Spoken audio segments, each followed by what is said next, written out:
Hello, Thomas YouTubers. This is part 2 of Stefan's Talking Action Thomas restoration. In part 1, we went over all the parts that were broken or needed repair. So let's get into it. First I'm just going to see if this speaker works.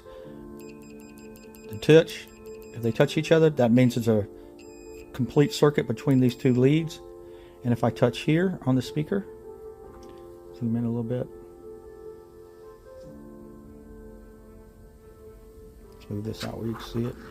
So if I touch right here on the speaker and right there on the speaker has a wire that's coiled around a magnet that produces the sound.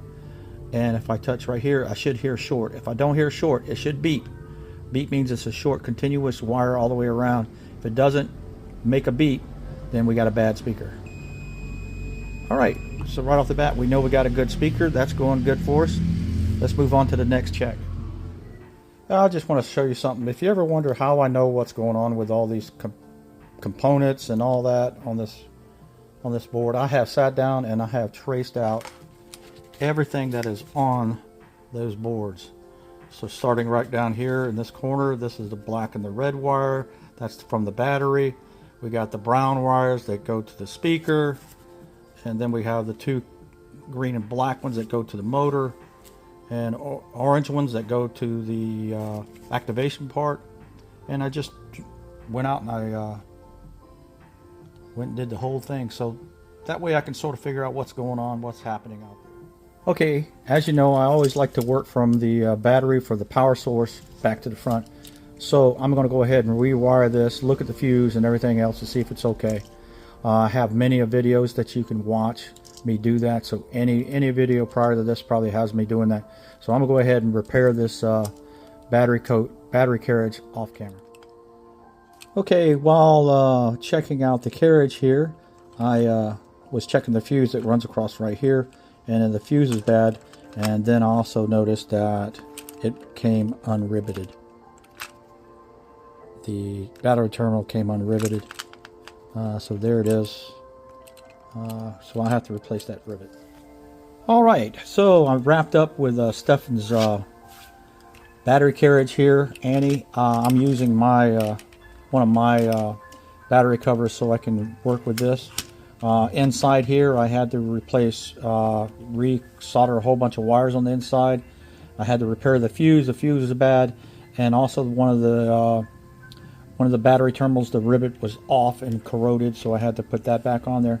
A good amount of better work. So let's just go ahead and check out the voltage. I got my multimeter set on voltage, and let's see how much voltage we got on the wires right here running that will run to the IC board. All right, we got 4.53 volts, so this is all good. Let's turn this off and let's double check. It should be nothing now, and that is correct, nothing. So this is all complete. One half of the work is done. Well, a third, because there's going to be a lot of work on this IC chip right here. There's a lot.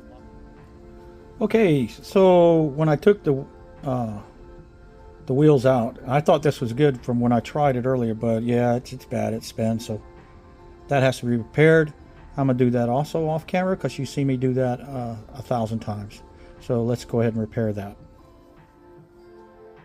Okay, to close out part 2, just go over what I've done so far. I put new rubber on the tires right here.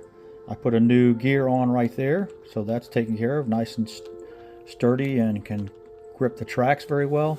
Also, I repaired the battery carriage. I put a new rivet in to hold the battery terminal down that rotted because of battery leakage. I put a new fuse in, and I connected about 3 or 4 wires that were disconnected where somebody else worked on it or something like that and didn't complete the work. Also, the next thing we got to do for the next part is to take that board. It had, of the 10 wires that connect to that board, 7 of them were disconnected. So 7 of them are disconnected. So I have to go in and do that. That'll be the next video. I'm going to do all that repair off camera because it's just a ton of soldering and it would be a very boring video for you guys to watch. But anyway, so that's part 3, and we'll get into that next, and you'll see the results of the soldering job for all those wires and restoring those wires. Okay, thanks for watching. Have a great day.